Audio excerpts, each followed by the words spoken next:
Bonjour. Alors aujourd'hui je vais improviser, et non pas lire un texte, tout simplement parce que je vais vous présenter un nouveau livre qui vient de paraître chez l'Harmattan, à savoir La souffrance éclairée par la raison. Et je suis totalement imprégné par cette réflexion, donc je n'aurai pas besoin de lire quoi que ce soit. Voilà. Alors la souffrance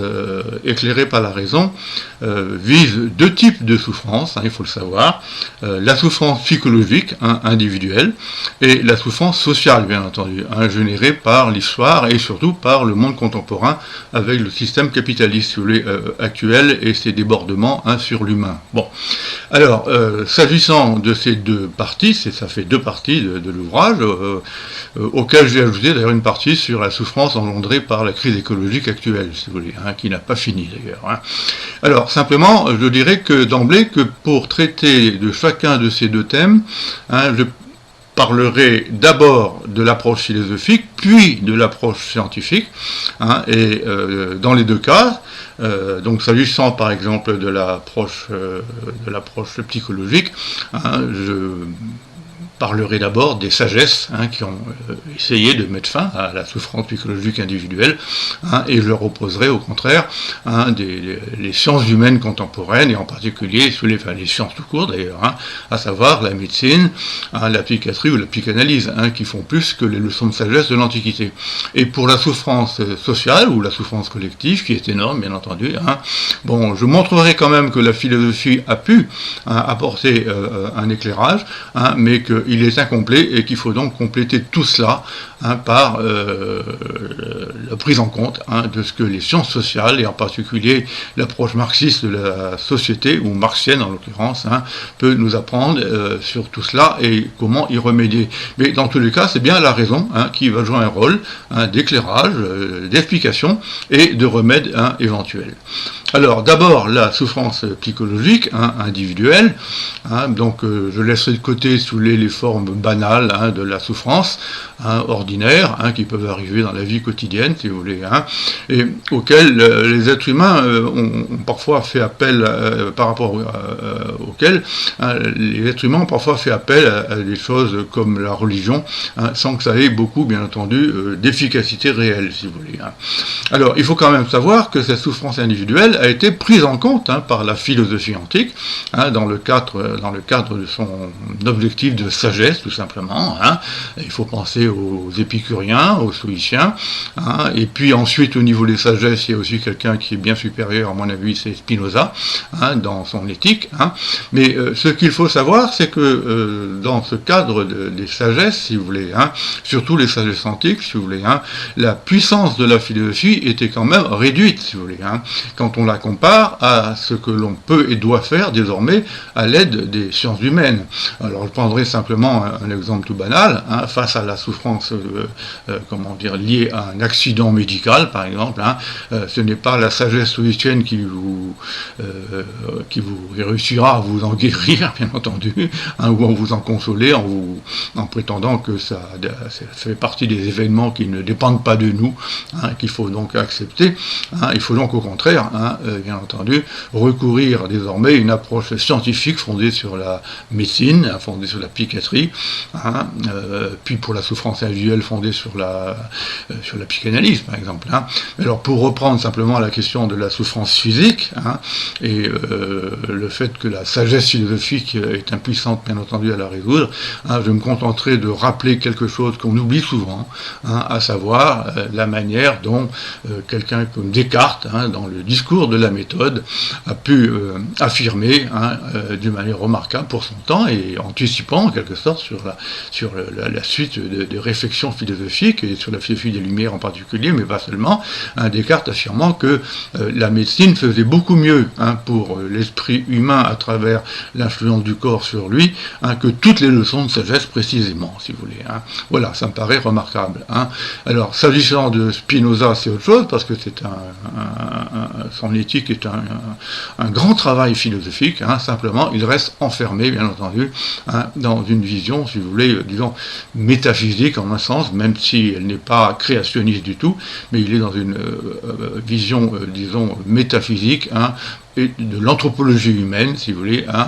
qui est tout à fait remarquable à son niveau d'ailleurs, mais qui ne donne comme solution à la souffrance qu'une espèce d'éthique personnelle qui va devoir nous avancer vers la joie, si vous voulez. Voilà. Mais ça me paraît quand même insuffisant. Et par ailleurs, sur le plan de la philosophie, j'en profite dans ce texte-là, dans ce livre-là, pour critiquer au contraire les philosophes qui ont fait une espèce d'apologie de la souffrance, et en particulier, je m'en prends à Pascal, qui est vraiment, qui a un rapport à l'homme, à la lumière de sa référence à la transcendance divine, qui a un rapport à l'homme, moi, qui me paraît assez catastrophique, en particulier quand il affirme que le moi est haïssable, si vous voulez, et qu'il critique le divertissement, alors que le recours à Dieu, pour lui, la seule transcendance, qui, à mon avis, n'a strictement aucune efficacité dans la réalité concrète, si vous voulez. Voilà. Alors, renversement du coup, par rapport à la philosophie, eh bien, ce que j'ai déjà énoncé tout à l'heure,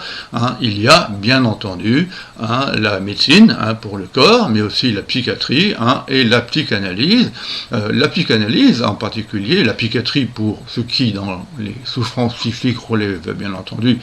disons, d'un défaut biologique, d'un déficit cérébral, par exemple, voilà, ou une maladie des neurones, etc. Mais il y a surtout la psychanalyse qui nous a enseigné comment l'on pouvait comprendre la souffrance humaine individuelle à la lumière de déterminants psychiques inconscients qui sont liés à notre enfance. Et contrairement à une certaine mode qui voudrait nous faire revenir simplement à la psychiatrie, la psychanalyse, pour moi, demeure un modèle absolument exceptionnel d'éclairage des souffrances humaines, en liaison avec les conflits de l'enfant, la fixation sur les parents, le complexe d'Oedipe, etc. Ça consiste pour moi en quelque chose d'exceptionnel et dont l'efficacité, par la cure psychanalytique, qui en particulier s'en prend au refoulement et à l'inconscient produit par le refoulement pour les dévoiler à la conscience et nous permettre, si vous voulez, d'en guérir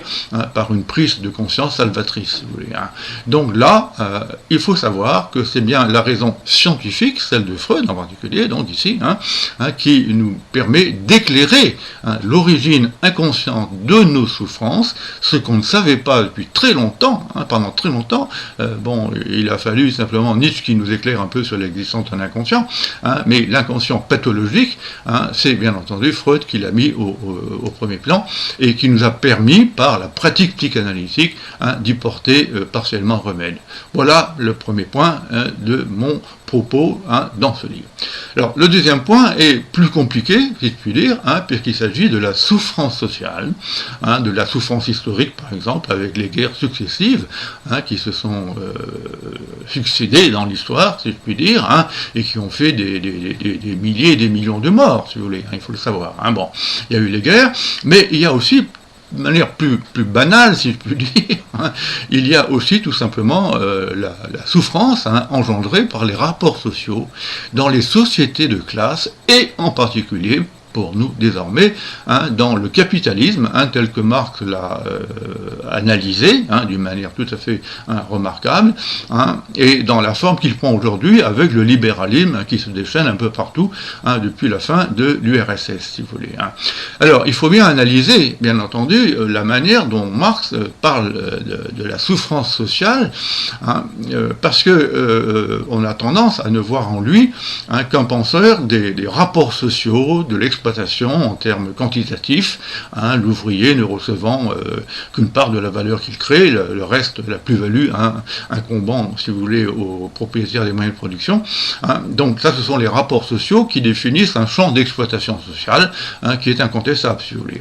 Mais moi, ce qui me paraît plus important, c'est de décrypter ce qui est dit à travers tout cela, à savoir un concept qui est pas souvent mise en avant, mais qui commence à l'être depuis quelque temps, je pense en particulier aux travaux de Lucien Sèvres et à mes propres travaux, c'est le concept d'aliénation, tout simplement. À savoir que l'aliénation, ça va décrire, pas simplement d'une manière quantitative, ce qui se passe dans le champ du travail, mais ça va décrire d'une manière qualitative la manière malheureuse et souffrante dont l'homme vit son rapport au travail, dans le cadre de l'aliénation qui implique le concept concept d'altérité. L'altérité, ça veut dire le rapport à quelque chose d'autre que soi qui vous domine. C'est ça, l'aliénation. Or, l'homme confronté au travail en système capitaliste est effectivement confronté, par exemple, à des instruments de production qui lui échappent, qui le font souffrir, par leur caractère, à propos du travail, par leur caractère parcellaire et répétitif. Pensez tout simplement à Charlot, dans le film de Chaplin, Charlot qui passe son temps à répéter d'une manière dramatique le même travail tout au long de la journée, ce qui, bien entendu, l'empêche de satisfaire d'autres possibilités. Et c'est là qu'on trouve précisément le concept d'aliénation au sens humain tel que je l'entends, au sens fort, au sens anthropologique, à savoir qu'un être aliéné, c'est un être qui, du fait des conditions sociales dans lesquelles il vit, et des conditions de travail, bien entendu, qui sont les siennes, un être aliéné, c'est quelqu'un qui n'est pas ce qu'il pourrait être, qui est autre que ce qu'il pourrait être dans d'autres conditions sociales et de travail, à savoir qu'il est moins ou pire. Vous voyez, j'en profite pour indiquer que, selon moi, et à l'aide d'amis, d'un ami comme Donny Andréani, par exemple, selon moi, on doit penser que les êtres humains n'ont pas des capacités ou des possibilités de vie strictement identiques, la biologie pouvant effectivement différencier les êtres humains, mais ils ont des possibilités de vie totalement équivalentes, à mon avis, vous voyez, et ces possibilités de vie, leur situation sociale, de pauvres, de travailleurs manuels, de travailleurs exploités, de travailleurs à la chaîne, etc., et puis des conditions de vie extérieures aussi, avec la pauvreté, ces conditions de vie empêchent les êtres humains, les hommes au travail, mais aussi les femmes d'ailleurs, par les conséquences que ça a sur leur vie familiale, ces conditions de vie empêchent les êtres humains d'être mieux, différents et mieux que ce qu'ils sont dans la réalité concrète. Et cette exigence, si vous voulez, d'épanouissement de l'être humain a été formulée d'une manière remarquable par Marx dans les manuscrits de 44, de 1844, même si par la suite il a été amené à discréditer ce concept d'aliénation pour le ramener à celui d'exploitation. Moi je maintiens ce concept d'aliénation qui me paraît fondamental, si vous voulez, et simplement on se trouve confronté à une forme de difficulté théorique, c'est que lorsqu'un être humain est autre que ce qu'il pourrait être, donc moins ou pire, il est tellement conditionné idéologiquement à accepter ce qu'il est, qu'il arrive qu'il ne s'en rende pas compte,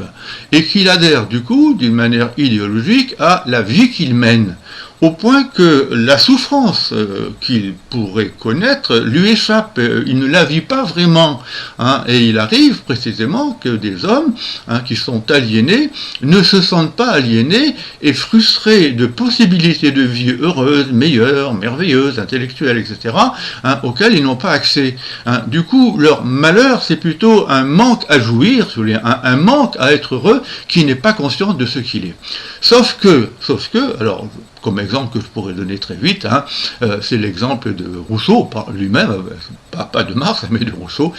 au début du contrat social, quand il signale à propos de la manière dont Aristote glorifiait l'esclavage, que s'il y a eu des esclaves contre nature, ensuite il y a eu des esclaves par nature. C'est-à-dire des esclaves qui, tout simplement, adhéraient à leur statut humain d'esclave, et donc n'en souffraient pas, si vous voulez. N'empêche que, objectivement et rétrospectivement, on s'aperçoit que c'était une situation de ce que j'appelle un manque à jouir, un manque à être heureux, cette manière d'être heureux, qui, au contraire, était celui des maîtres, si vous voulez. Donc c'était, si vous voulez, une souffrance potentielle, je dirais, caractérisée par un manque. Alors, cela, Marx l'a très bien dit à sa manière, implicitement, je dirais, dans le Capital, il l'a très bien décrit, mais sans le formuler dans ces termes, si vous voulez. Or, moi je pense qu'il faut indiquer qu'une révolution, si vous voulez, des modes de vie inhérents au système capitaliste devrait normalement permettre aux hommes, comment vous dire, d'échapper à cette aliénation, et y compris à ce qu'il y a quand même souvent, Marx l'indique d'une manière parfois un peu subtile et discrète, mais il le dit quand même, ce qui leur permettrait d'échapper, disons, à une forme de souffrance sous-jacente, si vous voulez, hein, et en tout cas d'accéder à une forme de bonheur bien supérieure à celui qu'ils connaissent. Hein. Alors, cette situation telle que Marx l'a décrite au 19e siècle, excusez-moi, hein, et ensuite au 20e siècle, il est vrai hein, qu'elle a été améliorée hein, par des réformes sociales hein, qui vont du côté de la social-démocratie en particulier, hein, et par conséquent, si vous voulez, la politique hein, a fait la preuve au XXe siècle qu'elle pouvait améliorer concrètement le sort des êtres humains et les rendre plus heureux, diminuer leur souffrance. Hein, pensez aux conquêtes concernant la durée du travail, hein, pensez aussi aux congés payés, hein, pensez aux acquis en France dans le domaine des vacances, hein, dans le domaine de la santé, hein, dans le domaine, si vous voulez, des services publics, de la médecine publique, etc., hein, qui ont permis à des êtres humains de connaître des conditions de vie hein, qui renversaient hein, le malheur que jusque-là le capitalisme leur imposait. Et là, je pense non seulement aux conquêtes hein, du Front populaire, mais surtout aux conquêtes du CNL, hein, à la Libération, hein, avec de grandes conquêtes hein, dans toute une série de domaines, et donc en particulier l'éducation, les services publics, les congés payés, la durée du travail, etc., etc. Donc, quand on comprend bien, si vous voulez, hein, la nature de la souffrance humaine au cœur du capitalisme, hein, on cesse de faire de cette souffrance la conséquence d'une espèce, si vous voulez, d'inégalité naturelle entre les hommes qui serait irréversible. Hein. Et là, je pense à ce propos à ce qui a pu être dit hein, par un biologiste hein, du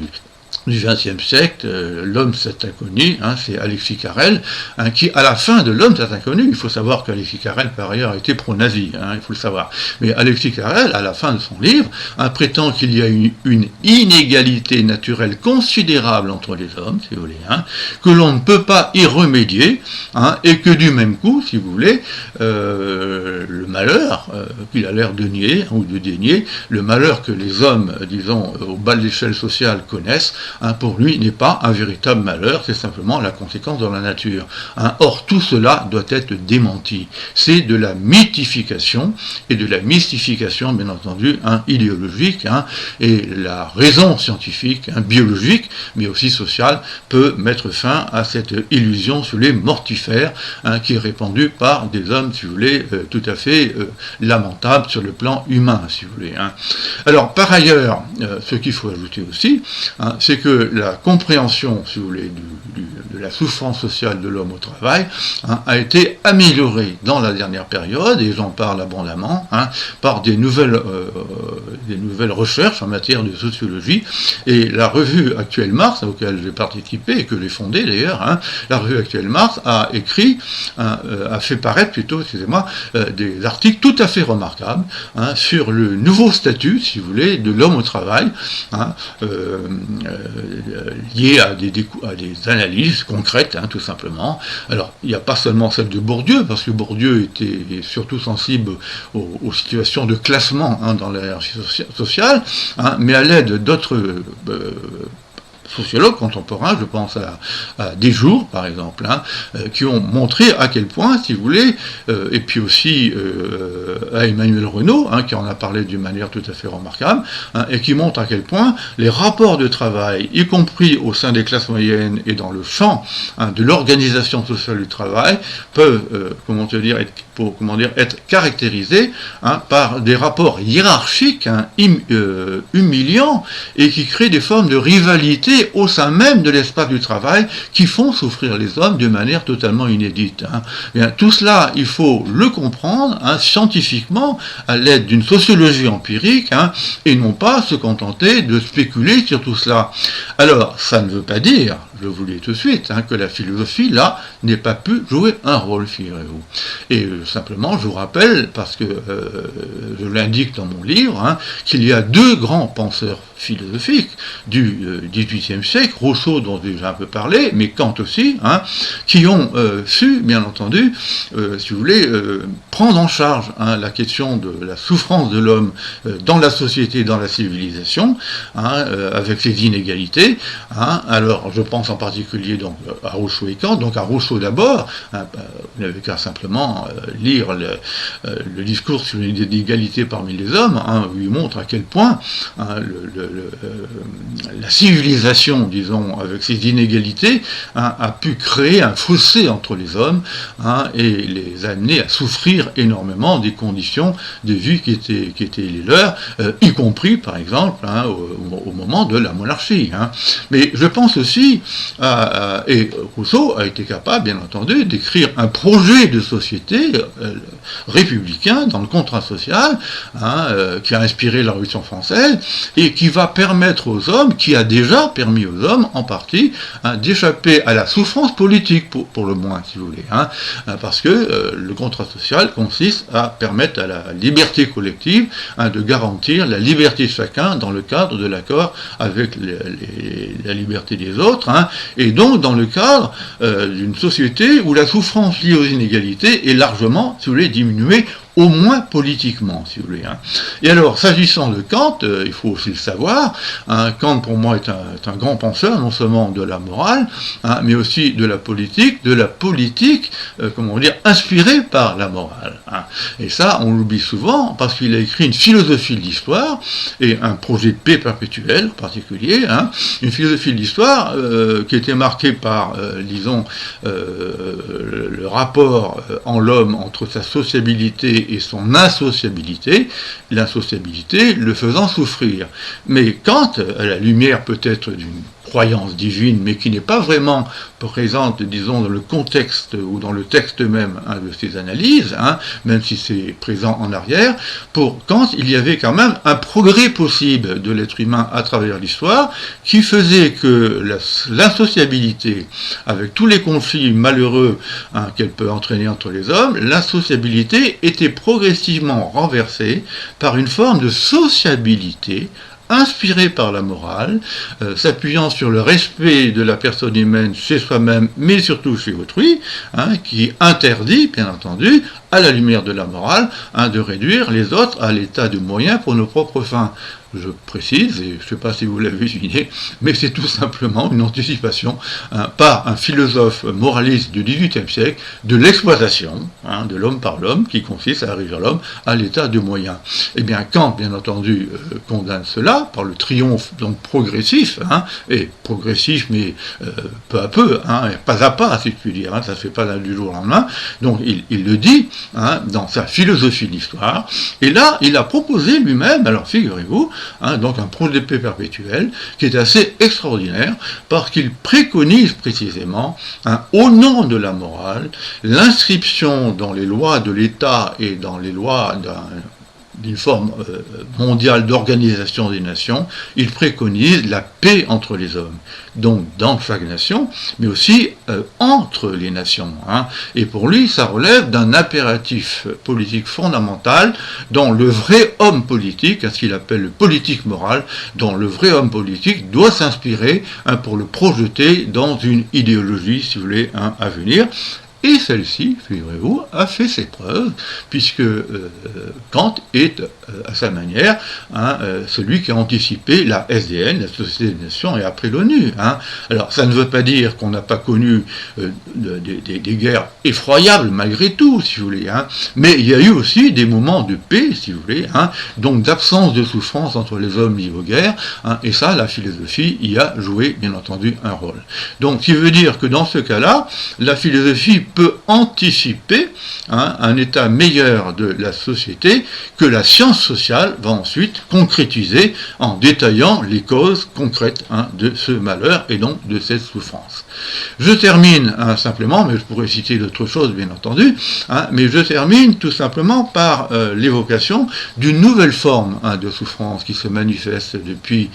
moi je dirais depuis, à la limite, depuis la fin du système soviétique, avec toutes les ambiguïtés qui ont entouré ce système, si vous voulez, qui ont fait croire que c'était le communisme qui avait échoué, alors que c'était un communisme dévoyé, si vous voulez. Mais ce communisme dévoyé avait quand même fait régner dans le monde une forme en quelque sorte de paix, de paix entre les nations. Bon, c'était la guerre froide, mais la guerre froide était une espèce de forme de paix. En tout ça, depuis la déferlante libérale qui a mis fin, qui a suivi la fin de l'URSS et de l'Union soviétique, on assiste à un déchaînement de l'économie libérale, d'un productivisme tous azimuts, d'un goût de la croissance absolument invraisemblable, et l'on sait désormais que tout cela entraîne une destruction de la nature qui est absolument abominable. On abîme la nature d'une manière très concrète, par exemple, non seulement par le productivisme, mais par l'appel à des engrais artificiels qui abîment, bien entendu, les cultures, mais aussi par une mondialisation de l'économie, avec des échanges économiques à l'échelle de la planète qui sont absolument délirants, qui entraînent, si vous voulez, une dépense d'énergie hallucinante, laquelle dépense d'énergie, bien entendu, détruit la qualité de l'atmosphère, et donc contribue à détériorer la santé des hommes, la nature d'une part, la culture agricole, mais la santé des hommes aussi, parce que l'homme étant, pour un matérialiste, et on ne peut pas ne pas être matérialiste à ce niveau-là, l'homme étant une partie de la nature, il est matière, parce qu'il en est une partie de cette nature qui est matérielle, il en vit, et quand cette nature est dégradée à tous les niveaux, au niveau microscopique comme au niveau macroscopique, eh bien cette dégradation de la nature entraîne, bien entendu, vous le savez aussi bien que moi, des souffrances étonnantes, comme par exemple l'augmentation étonnante de la température de l'atmosphère au niveau mondial, des périodes de sécheresse absolument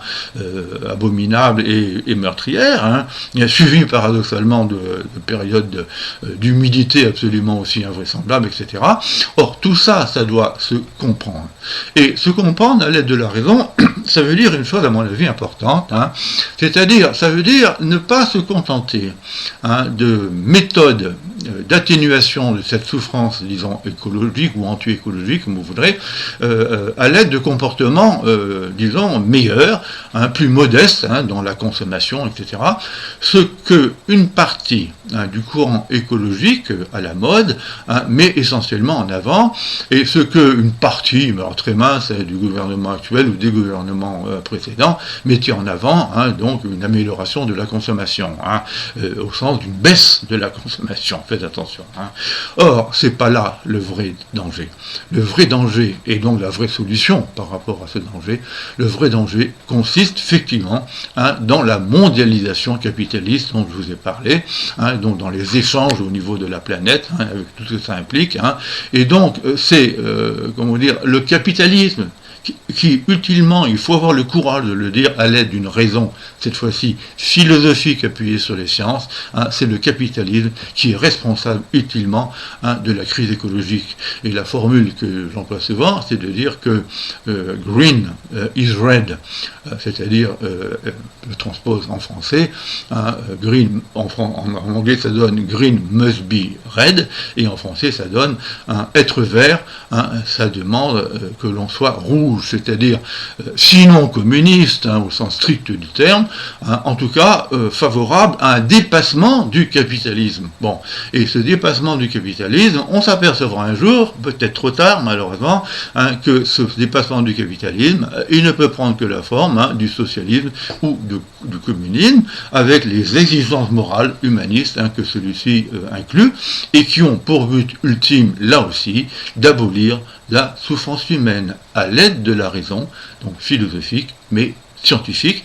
qui doit se faire le porte-parole, cette raison aussi dans le domaine de l'idéologie, en faveur d'une rénovation de la pensée idéologique humaine qui va dans le sens que j'ai indiqué. Merci.